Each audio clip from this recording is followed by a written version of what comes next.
everybody, in this video I'm going to show you how to hook up a light to basically any snowblower. Now, first thing, most snowblowers, like this 8 horsepower Tecumseh, has this little wire coming out right next to your starter. This is called a stator wire, and your stator is on the inside of your engine and it produces a small amount of electricity. So this is where you're going to get your power from.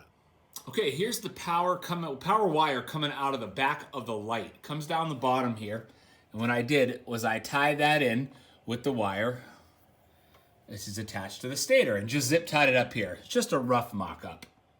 All right, then from there I needed a ground. So I ground down part of the pole on the side here of the snowblower, and I attached this black ground wire and then fed the wire up, and it's actually attached to the bottom of this bolt right here. So that gives me a proper ground. So then when I fire it up, the electricity starts, the light goes on, and I'm in business. So that right there, guys, is how to hook up a light.